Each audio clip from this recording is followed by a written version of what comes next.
Merci d'être là ce matin pour étudier la parole de Dieu. Merci à mes frères qui m'ont précédé. Que le Seigneur soit béni.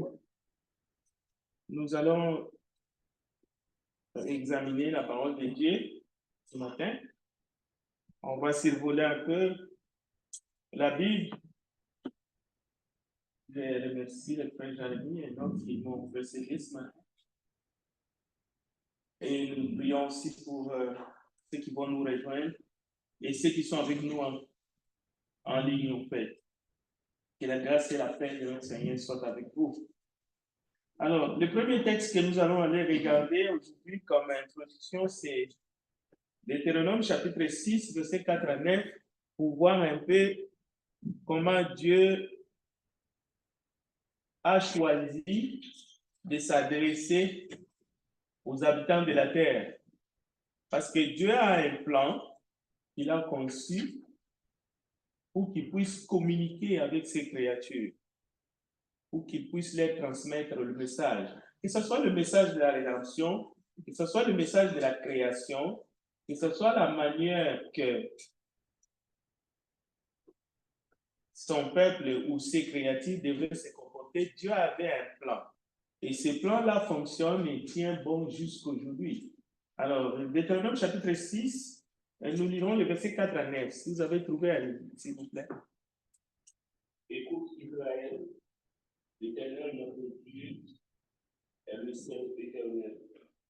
Et en moi l'Éternel, ton Dieu, de tout ton cœur, de toute ton âme et de toute ta force. Et c'est commandement que je te donne aujourd'hui, seront dans ton cœur.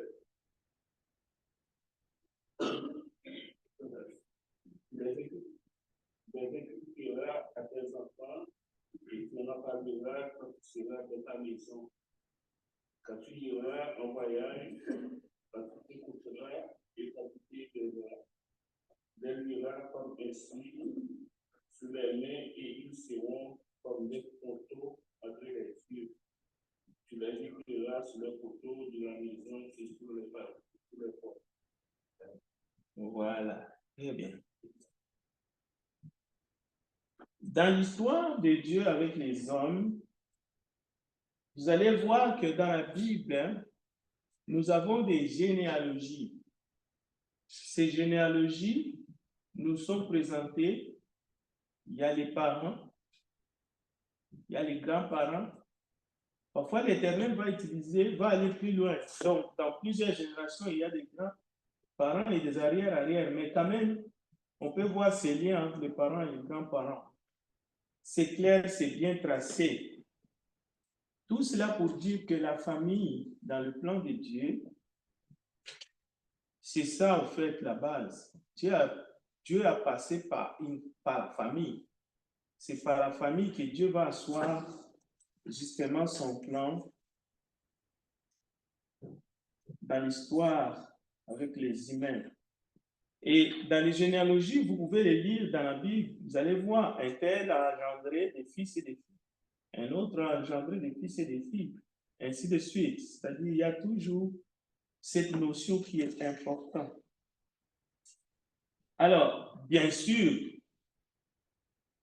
l'idée ici, c'est que nous puissions comprendre le rôle des parents qui est d'inculquer aux enfants quoi? Les commandements de l'Éternel.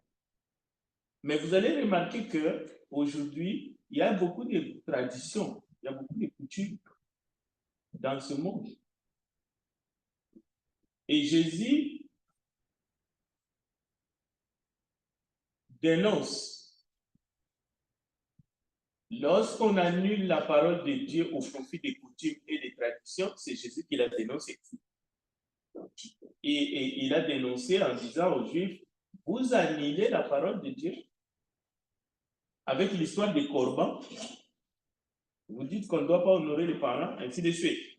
Donc, Jésus est conscient que les humains ont des coutumes. Et aujourd'hui, vous allez comprendre que les coutumes, les traditions, les lois du pays, on peut même dire les lois des ancêtres, ont parfois pris les dessus sur la parole de Dieu, sur le commandement de Dieu. Mais les commandements de Dieu, nous ne pouvons les trouver que dans sa parole. Et ces commandements est à notre portée. Ce n'est pas compliqué. Alors, Genèse chapitre 15. Un autre texte. Genèse 15. Je vais vous lire le texte suivant. Après ces événements,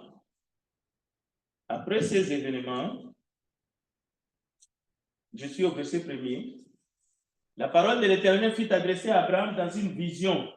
Et il dit à Abraham, ne crains point. Je suis ton bouclier et ta récompense sera très grande. Abraham répondit, Seigneur éternel, que me donneras-tu? Je m'en vais sans enfant. Et l'héritier de ma maison, c'est Éliazar de Damas. Je précise ici qu'Éliézer de Damas n'était pas l'enfant d'Abraham, mais il faisait partie de sa famille. Mais Abraham mentionne à l'Éternel dans un premier contact. Il dit, qu'est-ce que tu vas me donner? Moi, je suis en train de partir, je n'ai pas d'enfant. Celui qui va hériter mes biens, tous mes biens, c'est Éliézer de Damas. Éliézer de Damas, si vous étudiez, vous allez voir qui était-il. Mais je ferme la parenthèse. Le verset 3. Et Abraham dit, voici, tu ne m'as pas donné de postérité. Et celui qui est né dans ma maison sera mon héritier. Alors, la parole de l'Éternel lui fit adresser ainsi. Ce n'est pas lui qui sera ton héritier. Écoutez bien. Alors, la parole de Dieu lui fit adresser. Ce n'est pas lui qui sera ton héritier. Écoutez. Mais c'est celui qui sortira de tes entrailles qui sera ton héritier. Et après l'avoir conduit dehors, il dit, regarde vers le ciel et compte les étoiles si tu peux les compter. Et il lui dit, telle sera ta postérité. Abraham eut confiance à l'Éternel qui le lui imputa à justice.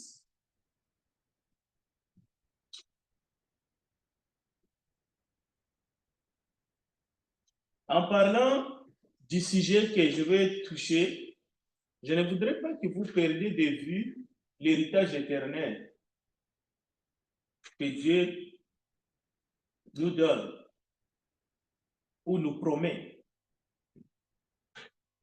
En parlant de l'héritage, même si nous allons toucher cet héritage sur le plan matériel, ne perdez pas de vue l'héritage spirituel, les richesses spirituelles que Dieu nous donne dans toute sa bonté. Parce que tout ce que le monde peut vous donner, tout ce que vous pouvez hériter matériellement, tout ce que le diable peut vous donner, c'est temporel. C'est éphémère.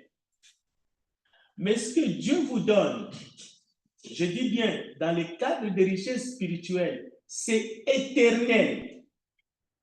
Personne ne peut vous les ravir. Donc, ne perdez pas de vue cette vérité. Parce que Jésus, lors de sa venue ici-bas sur terre, il a bien mis les points sur les i. C'est pour cela, lorsque deux frères, un frère va lui demander de partager l'héritage, Jésus va dire, oh, oh, je ne suis pas venu pour ça. Je ne suis pas juge entre toi et ton frère. C'était deux frères distants. Bien. Alors, vous entendez ici Abraham réclamer à Dieu. Cela veut dire, Abraham, c'est comme si tu peux me donner tout ce que tu veux, mais c'est qui va hériter mes biens? C'est Éliazar. Alors, Dieu va combler, Dieu va compenser. Dieu va dire, non, non, non. C'est lui qui sortit de tes entrailles. il va hériter. Bon, maintenant, il y a des coutumes, il y a des doctrines, peu importe ce que vous allez me dire. Les gens, aujourd'hui, vous pouvez laisser votre héritage même à un chien, si vous voulez. Vous pouvez les donner à qui vous voulez. Il y a des gens qui laissent les enfants sortir de leurs entrailles pour donner l'héritage à leurs frères ou à leurs sœurs, je ne sais pas à qui, ou même les donner à un inconnu, à une servante. Une dame était en train de mourir, millionnaire, il a laissé tous ses biens à la personne qui était comme une bonne, une servante dans sa maison. C'est son choix. Mais maintenant, nous, en tant qu'enseignants, je ne peux t'enseigner ce qui est dans la parole. Je ne peux pas enseigner les coutumes et les traditions. Je ne peux pas enseigner ce que les ancêtres vous ont dit. Je vais rester dans la parole, rien que dans la parole. Je vais prendre des exemples qui sont dans la parole. Au fait, je suis un enseignant, je suis cantonné. Mais maintenant, dans la Bible, il y a plusieurs choses.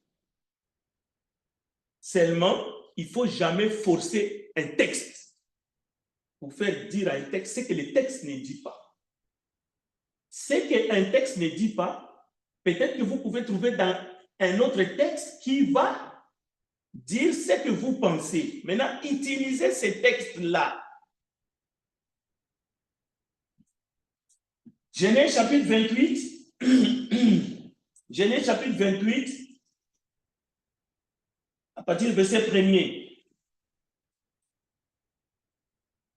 Notez les textes parce que je vais aller vite et j'aimerais bien vous laisser le temps de poser des questions. Écoutez, je demande à quelqu'un de lire dans la salle pour ne pas fausser un peu ma gorge. Genèse 28, verset 1 à 4, s'il vous plaît. Allez-y. Isaac appela Jacob, le bénit, et lui donna cet ordre. Ne prendra pas une femme parmi les filles de Canaan.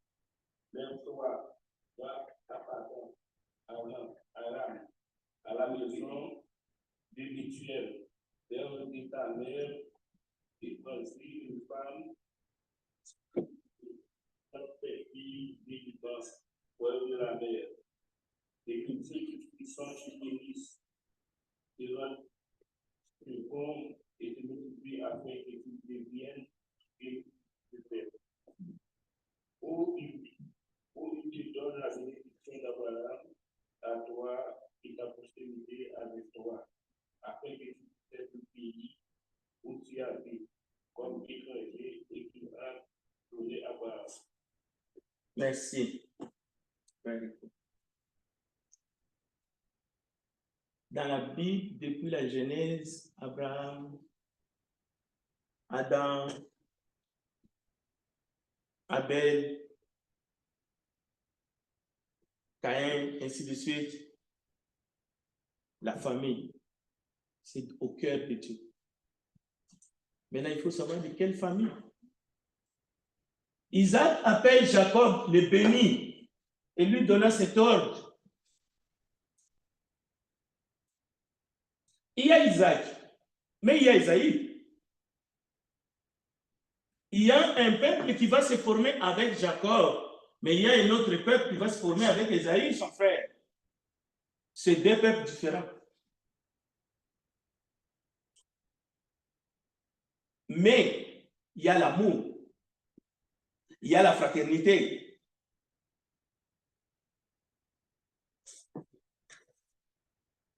Mais il ne faut pas se mélanger les pinceaux. Il ne faut pas tordre la parole de Dieu. Souvent, on confond l'amour et le matérialisme. Le matérialisme, c'est un vice. L'amour est inconditionnel.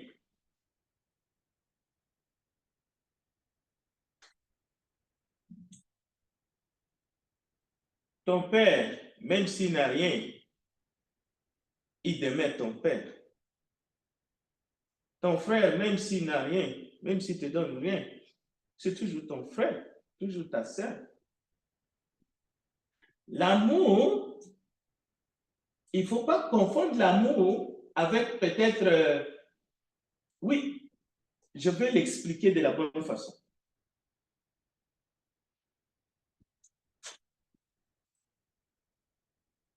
Luc chapitre 12, verset 13. Regardez, Luc chapitre 12. Notez ça de quelque part.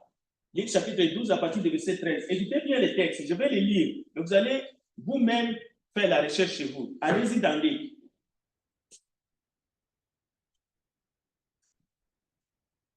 Quelqu'un a dit à Jésus du milieu de la foule, Maître, dis à mon frère de partager avec moi notre héritage. Jésus lui répondit, ô homme, qui m'a établi pour être votre juge ou pour faire vos partages? Puis il leur dit, gardez-vous avec soin de toute avarice, car la vie d'un homme ne dépend pas de ses biens. Fit-il dans l'abondance? Et il leur dit cette parabole. Le terre d'un homme riche avait beaucoup rapporté, et il raisonnait en lui-même, disant, que ferai-je, car je n'ai pas de place pour serrer ma récolte. Voici, dit-il, ce que je ferai. J'abattrai mes greniers, j'en bâtirai les plus grands, j'y amasserai toute ma récolte et tous mes biens, et je dirai à mon âme, tu as beaucoup de biens en réserve pour plusieurs années. Repose-toi, mange, bois et réjouis-toi. Mais Dieu lui dit, insensé, cette nuit même, ton âme te sera redemandée et ce que tu as préparé, pour qui cela sera-t-il? Il en sera ainsi de celui qui amasse des trésors pour lui-même et qui n'est pas riche pour Dieu. Donc, Jésus prêche contre l'avarice, contre l'égoïsme, contre la haine, contre celui qui ne veut pas partager. Ça, c'est clair. Mais aussi contre celui qui met son espérance dans les choses temporelles, éphémères, mais qui n'est pas riche pour Dieu. Alors, bien sûr, nous savons tous que la foi sans les œuvres est morte. Ok? C'est ça le problème. Mais souvent, nous voulons interpréter mal ces versets qu'on a pris dans Jacques. La manière qu'on l'interprète abusivement, c'est l'amour sans les œuvres est morte. Non, c'est pas ce que le texte dit. Jacques dit la foi sans les œuvres est morte. Et non l'amour sans les œuvres est mort. C'est les gens du monde qui ont tronqué la parole de Dieu pour arriver à l'amour sans les œuvres est morte. Parce qu'ils ont défini l'amour comme les Grecs. Parce que pour les Grecs, l'amour, c'est le sexe. C'est pour cela, l'humain arrive à la définition. L'amour marche avec l'argent.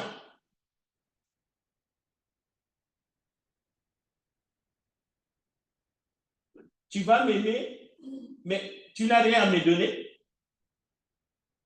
Cela veut dire que celui qui n'a rien, il n'a pas le droit d'aimer. Au fait, l'amour n'existe pas chez celui qui n'a rien.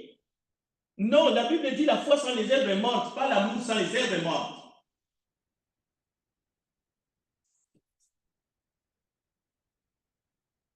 Cela veut dire les pauvres.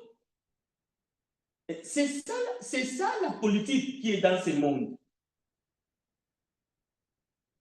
Un riche dit toujours la vérité. Un riche selon le monde. Un riche matériellement. À cause de ses possessions, il dit toujours la vérité. Mais devant les cupides, pas devant les gens qui ont la foi.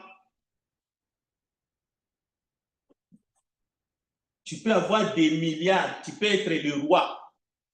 Mais devant celui qui a la foi, le prédicateur de la justice, tu vas entendre que tu es un pécheur, que tu es nu. Ça, c'est un point qu'il faut changer dans notre mentalité.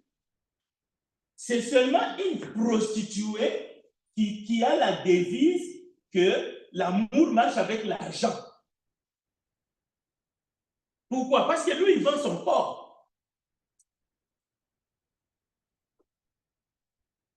Non, n'importe qui a le droit d'aimer. Et cela se valide dans la famille.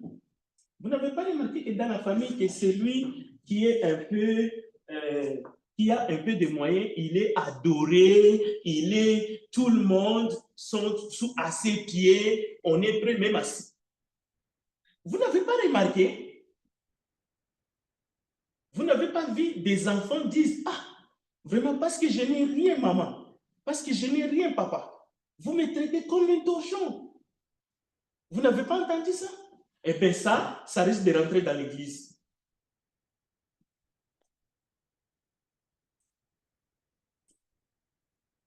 Mais notre Dieu n'est pas comme ça. Romains chapitre 8. Qui nous séparera de l'amour de Christ? L'amour est conditionnel. L'amour ne dépend pas des biens que quelqu'un te fait ou que te donne. Non. Si quelqu'un manque d'amour, si quelqu'un ne veut pas, ça c'est Dieu le jugera. Mais l'amour est inconditionnel. Écoutez bien. Qu'est-ce qui va nous séparer de l'amour de Christ? Ce n'est pas ni la tribulation, ni l'angoisse, ni la persécution, ni la faim, ni la nudité, ni le péril, ni l'épée.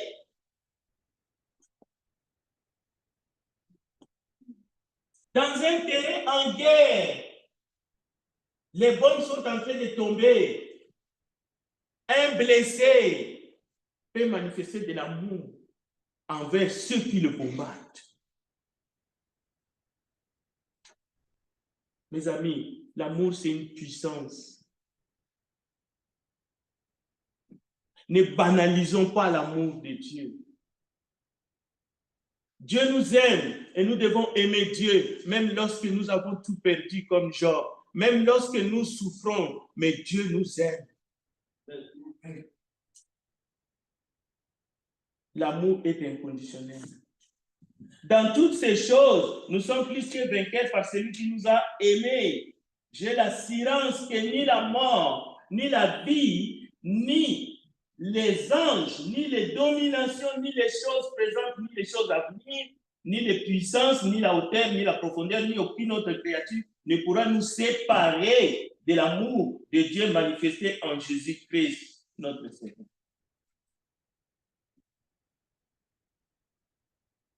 Alors, cherchez avec moi 1 Timothée chapitre 3 et rapidement, lisez-moi.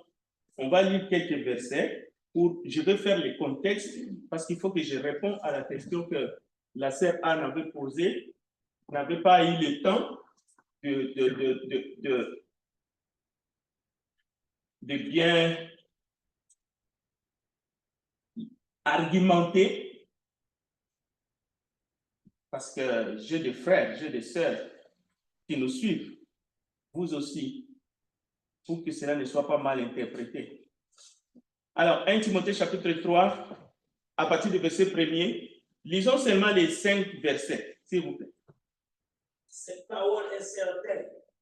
Si quelqu'un aspire à la charge de responsable, c'est une belle tâche qu'il désire.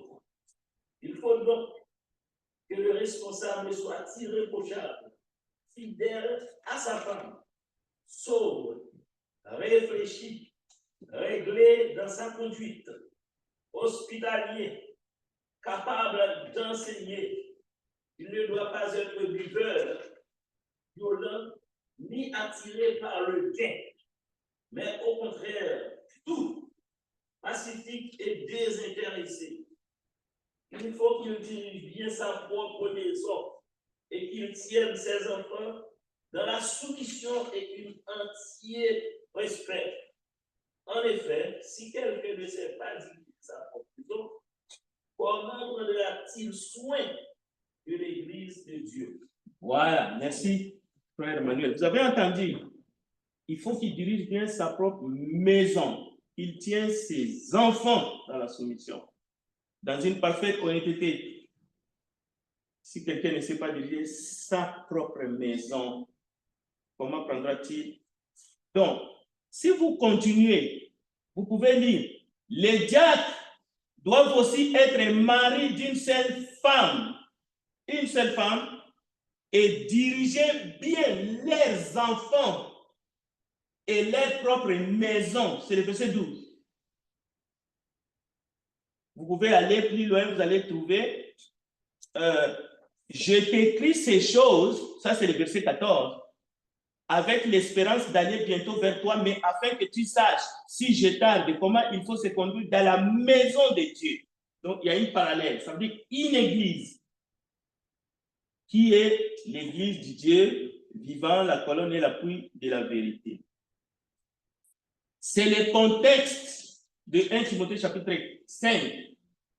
Mais là, nous venons de lire 1 Timothée chapitre 3. La Bible n'était pas écrite avec des versets. C'est les hommes qui ont découpé ça.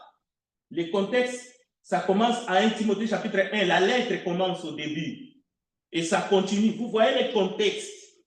C'est comment est-ce que les dirigeants, comment est-ce que les chrétiens fidèles, nous venons de voir les qualifications.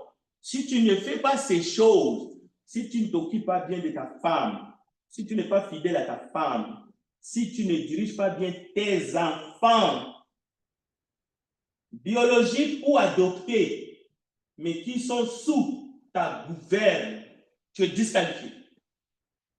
Tu ne peux pas être établi comme responsable.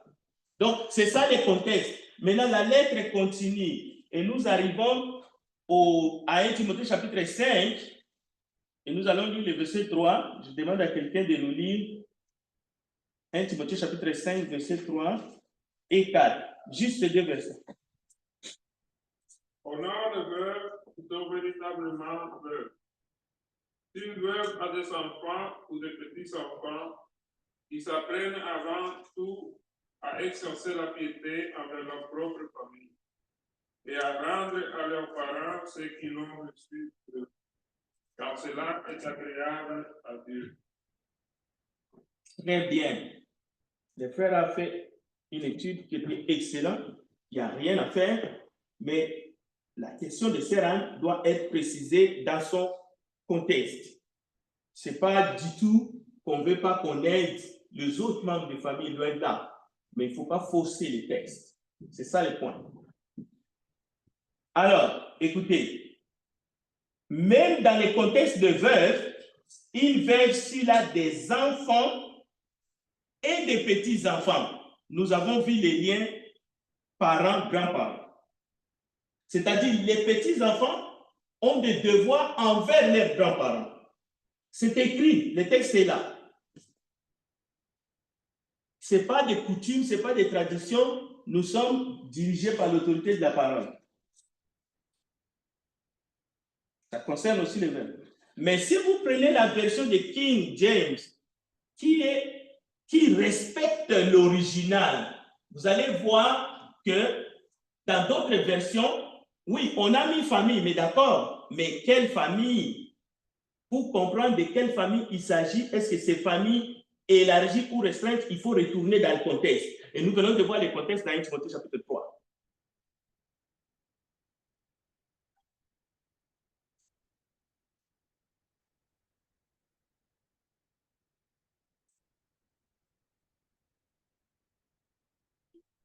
Maintenant, le verset 8 dira la même chose.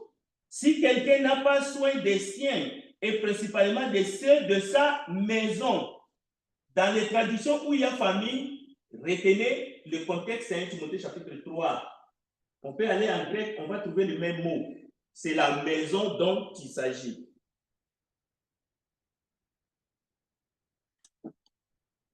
Alors, Galates chapitre 6, verset 10. Galates chapitre 6, verset 10.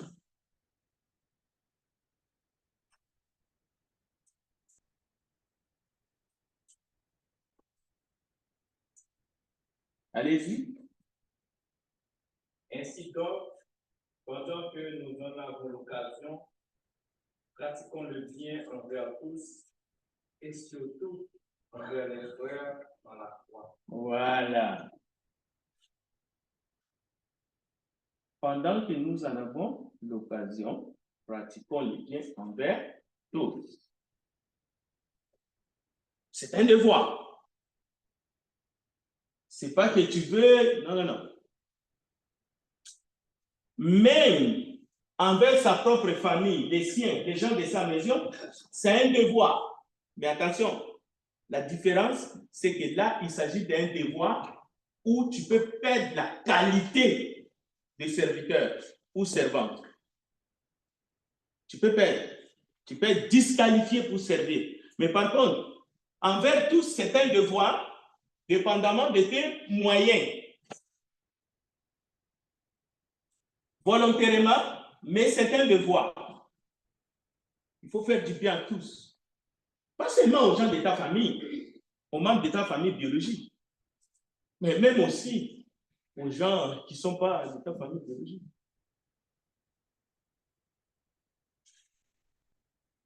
Tout le monde.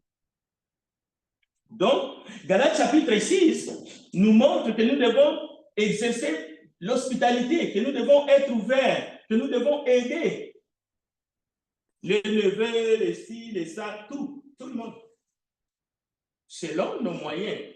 Mais la priorité, Dieu met l'emphase. Dieu dit à ses enfants, écoutez, on va vous juger, on va vous disqualifier. Si vous ne prenez pas soin de ceux de votre maison, vous êtes pire qu'un infidèle, vous avez régné la foi. Mais si vous n'avez pas assez, de moyens pour aider tout un village, parce que dans un village, vous êtes tous des cousins et cousines, on ne va pas vous disqualifier pour être ancien, pour être diacre à cause de ça. Dieu ne peut pas nous mettre plus de poids que nous pouvons porter. Israël, il faut Dieu. Nous vivons dans la diaspora. Nous savons ce que c'est, nous qui sommes ici comme immigrés, le poids que nous portons pour les gens qui sont restés dans le pays. Mais il y en a qui se sont fait ruiner, qui sont devenus carrément des esclaves à cause de ça.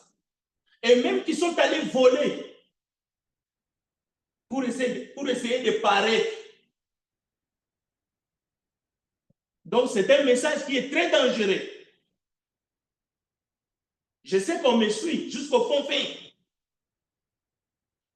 Disons la vérité. Prêchons la vérité. Nous sommes haïs au fond fin du monde. Parce qu'ici, ça tombe sur les arbres et puis on n'aide pas les gens qui sont restés au pays. Non, ce n'est pas vrai. Et ici, nous prêchons la vérité. Donc, il faut prendre soin des siens, prioriser votre famille, faire du bien à tous, surtout aux frères dans la foi. Écoutez, Éphésiens chapitre 5. Et là, je vais m'arrêter. Éphésiens 5. Écoutez bien, cherchez Éphésiens 5, s'il vous plaît.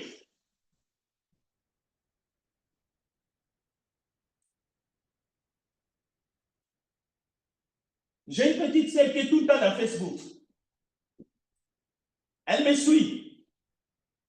Elle met des pouces, elle like. Ma petite sœur, nous sommes sortis dans les mêmes entrailles.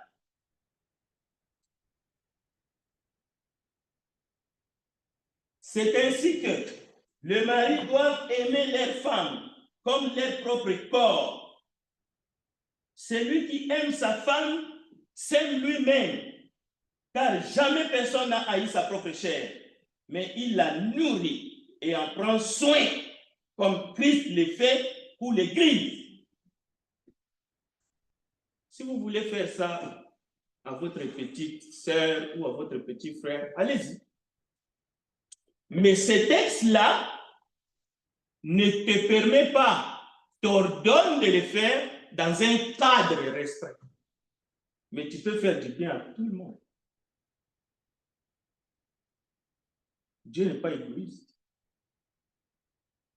Et d'ailleurs, le texte continue. C'est pourquoi l'homme quittera son père et sa mère et s'attachera à sa femme. Et les deux deviendront une seule chair. Ce mystère est grand. Je dis cela par rapport à Christ et à l'Église. Du reste, que chacun de vous aime sa femme comme lui-même et que la femme respecte son mari. Est-ce que la Bible dit on ne va pas respecter les autres? Non. Mais ici, la Bible dit que la femme respecte son mari.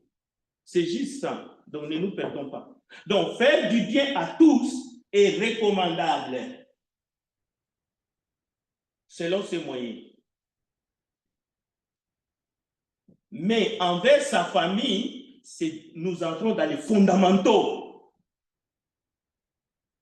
C'est passible de jugement et de disqualification. Bon, bien sûr, si Dieu te donne beaucoup et que tu ne prends pas soin, tu es un politicien, tu as été élu pour servir le peuple, mais toi tu prends, tu mets dans tes poches, tu seras jugé. Tu n'es qu'un voleur. Chaque maison a une place dans le cœur de Dieu. Ça veut dire, si tu as des enfants, une femme, sache que Dieu a un plan. Dieu a conçu son plan sur la famille. Parents, enfants. Grande responsabilité. Tu dois être à la hauteur. Et tu dois inculquer tout à tes enfants, y compris ça. Ce que nous sommes en train d'apprendre ce matin. Parce que tu vas laisser tes enfants, du coup tu as travaillé toute ta vie, et puis tu meurs, c'est des gens, oui, avec qui tu es venu au monde dans une même famille qui viennent, et puis qui maltraitent tes enfants. Mais tu es un parent indigne. Quoi alors tu as fait ces enfants-là? Tu vas laisser ton petit frère venir malmener tes enfants parce que c'est lui, ton frère. Mais c'est ça qui se passe dans les coutumes, dans les familles, qui ne sait pas. Mais Jésus a dit, écoutez, ces histoires-là, moi j'ai un héritage spirituel que je donne aux miens. Ne vous perdez pas là-dedans. La vie d'un homme ne dépend pas. Mais est-ce que nous allons enseigner ces comportements barbares? Ou ton petit frère, c'est lui qui va faire la loi, ou bien tu meurs, ton petit frère va venir coucher avec ta femme pour faire des enfants. Parce qu'on avait payé la dot quelque part. L'Église n'enseigne pas ces coutumes-là. Parce que dans toute la Bible, c'est père, c'est fils, c'est fille, et c'est tout. C'est ce que nous enseignons. Mais nous ne pérennisons pas les coutumes et les traditions. Ce n'est pas de nos affaires. Mais nous enseignons la bonté de Dieu. Nous enseignons l'amour inconditionnel. C'est-à-dire, même si tu as une mère qui n'a rien, c'est ta maman. C'est elle qui est ta maman. On a des devoirs. Alors,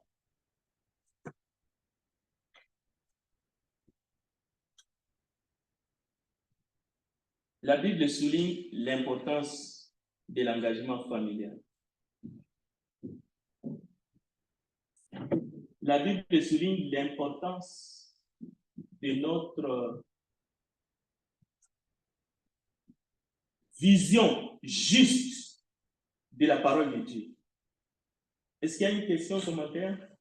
Oui, je vois Serran, la première, parce que c'est elle qui a posé la question, et après je prendrai Emmanuel. Allez-y, Serran.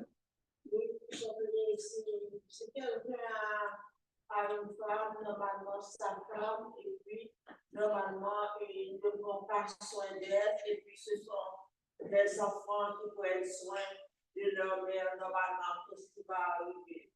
Bon, très bien. Cet homme-là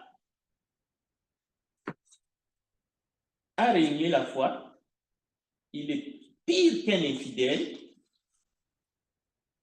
et il n'héritera pas le royaume de Dieu. Voilà. Il n'héritera pas. C'est un infidèle. Emmanuel. Merci. Oui. Ma question, c'est concernant la qualification de fils. Oui. Pour quelqu'un qui aspire à la charge de père. Mm-hmm. Donc, comment on va reconnaître que si ces enfants sont soumis à cette direction qui ne connaît pas sa mission, il n'y a pas de mission, qu'est-ce qu'on va faire pour constater que s'il est vraiment à la qualité pour qu'il conduise vraiment l'église de l'Église? Parce que souvent, il y a des ministres, c'est lui qui paie les plaidoyer pour la réécriture de cette église. C'est lui qui a surtout. Mais qui est-ce qui va lui imposer pour lui dire, bon, arrête là, vous ne pouvez pas continuer à vivre sa vie. Et vos enfants ne sont pas fidèles avec vous. Comment on va reconnaître tout ça?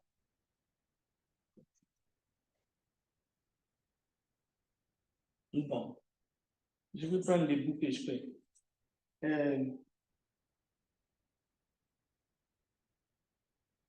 Je vais répondre plutôt de la manière suivante. Une assemblée où il y a un évangéliste et puis il n'y a pas des évêques, des anciens et des diacres, c'est facile pour l'établissement. D'abord, ces hommes-là sont des dons. Éphésiens 4. Ce n'est pas des gens qu'on va fabriquer. La Bible dit, il est monté, il a fait des dons aux hommes. Ce sont des dons. Et parce qu'ils sont des dons, ça ne sera pas difficile d'avoir les dons. Quand Dieu fait des dons aux hommes à l'église, c'est facile de voir. Alors quand je dis c'est facile de voir, c'est l'évangéliste et l'assemblée qui va facilement identifier ces personnes qui vont remplir les qualifications dont tu fais allusion et ils seront établis. Le travail se fera entre l'évangéliste et toute l'assemblée. Ces gens-là seront agréablement, valablement accueillis pour diriger l'église. Dès que ça devient difficile de détecter, comme tu viens de dire, il y a anguille sous roche. Mieux vaut ne pas le faire. Les hommes vont se réunir comme on va faire les 25 ici. Les hommes responsables qui sont baptisés des niveaux, avec des aînés qui sont ici, on va se réunir avec les enseignants, on va parler des choses de l'église. On va se donner des idées et on va marcher. Voilà. C'est comme ça que je peux répondre. Mais là où le ministre est déjà établi, là, tu me poses une question, je ne sais pas comment les prendre. Au fait, tu es en train de me dire que le ministre est déjà établi, il contrôle tout, comment est-ce qu'on va lui reprocher, mais il va te chasser. Parce que ces gens-là, quand ils sont comme ça, c'est son église.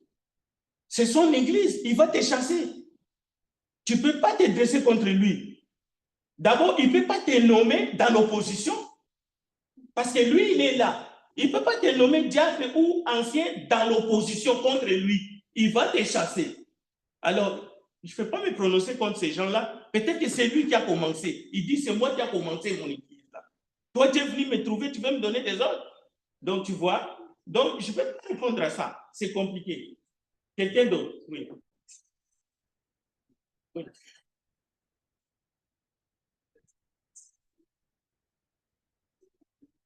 Élargir ce texte et que ayez des enfants soumis aux fidèles.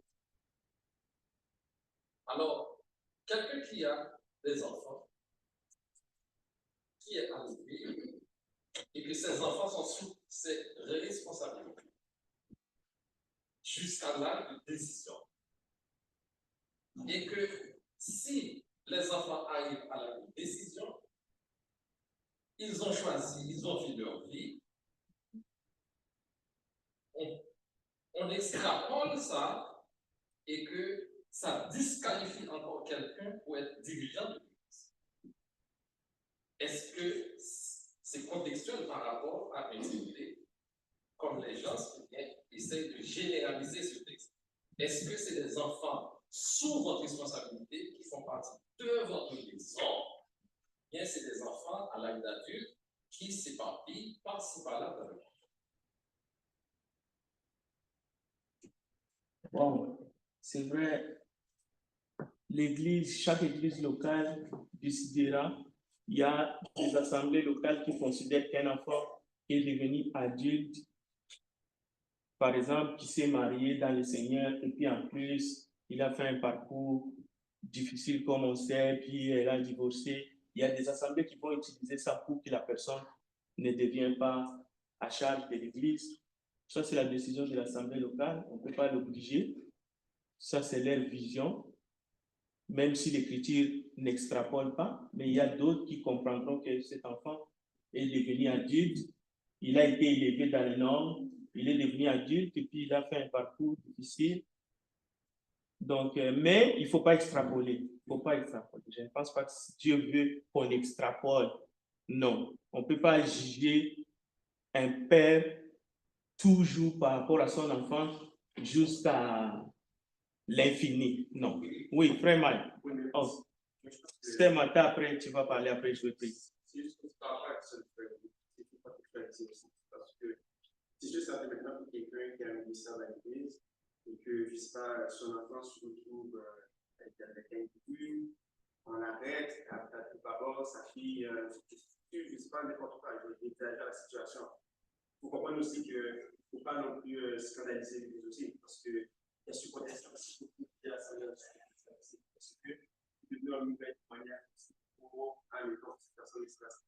Je veux dire, mais c'est parce que tu n'as pas fait ton travail de cycle. Moi, je pense que comme ministre, en parlant, on ne devrait même pas attendre que l'Assemblée se prononce. La personne elle-même devrait comprendre qu'il y a un contexte général qui fait que le nom de cet enfant est cité un peu partout. Ça peut scandaliser l'Église dans certains sens. Moi, je pense que pour protéger la foi des autres, on devrait humblement se retirer de notre ministère jusqu'à ce que les autres se calment, que cet enfant regagne cet enfant. Ce n'est pas seulement le fait qu'on le rende responsable, mais il y a aussi l'assemblée disciplinaire. Oui. Il y a des gens qui n'ont pas cette maturité dans cette spiritualité, qui ne pas cette distinction entre cette personne qui est adulte, qui fait des choix personnels, et le travail que le parent a fait à l'enseigner dans les voies du Seigneur, mais cet enfant a quand même décidé de s'écarter quand même des voies du Seigneur. Merci, frère Mike. Je comprends vraiment. Et ça, c'est dans le cadre des charges comme ancien et tout.